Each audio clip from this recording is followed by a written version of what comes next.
ত্রিপুরায় বিদ্যুৎ উৎপাদনের স্বয়ংসম্পূর্ণতা সত্ত্বেও শুল্ক বৃদ্ধি, নাজেহাল জনগণ। ত্রিপুরায় বিদ্যুৎ উৎপাদনের কেন্দ্র থাকার পরেও বাড়ছে বিদ্যুতের মূল্য।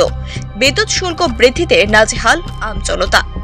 ত্রিপুরা রাজ্যে দুটি বিদ্যুৎ উৎপাদন কেন্দ্র থাকা সত্ত্বেও রাজ্যের সাধারণ জনগণকে বিদ্যুতের জন্য দিতে হচ্ছে অধিক মূল্য।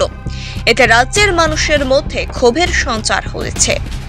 বিদ্যুৎ উৎপাদনের স্বয়ংসম্পূর্ণ রাজ্য ত্রিপুরা, কিন্তু এই ত্রিপুরার আম জনগণের বিদ্যুৎ সংক্রান্ত দুর্দশা যেন শেষই হচ্ছে না। রাজ্যের গোমতী ও পালাটানা বিদ্যুৎ উৎপাদন কেন্দ্র থেকে প্রতিদিন উৎপাদিত হচ্ছে উল্লেখযোগ্য পরিমাণ বিদ্যুৎ।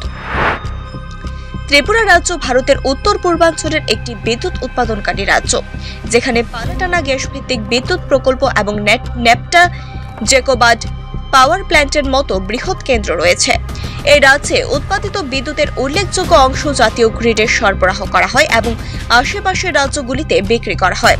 ত্রিপুরা প্রায় 1100 মেগাওয়াট বিদ্যুৎ উৎপাদন করে। এর মধ্যে রাজ্যের অভ্যন্তরীণ চাহিদা প্রায় 300 থেকে 350 মেগাওয়াট। অতিরিক্ত প্রায় 750 থেকে 800 মেগাওয়াট বিদ্যুৎ জাতীয় গ্রিডের মাধ্যমে উত্তর পূর্ব ভারতের অন্যান্য রাজ্য এবং বাংলাদেশের কাছে রপ্তানি করা হয়। বহিরাজ্যে বিদ্যুৎ বিক্রি থেকে ত্রিপুরা সরকার এবং Tripura state electricity corporation limited উল্লেখযোগ্য পরিমাণ রাজস্ব উপার্জন করে। জনগণ প্রশ্ন তুলতে শুরু করেছে, আমাদের রাজ্যে বিদ্যুৎ উৎপাদন হচ্ছে, অথচ আমাদের সেই বিদ্যুৎ ব্যবহার করতে হচ্ছে অধিক মূল্যে। রাজ্যের জনগণের জন্য সাশ্রয়ী মূল্যে বিদ্যুৎ নিশ্চিত করতে পারছে না রাজ্য সরকার।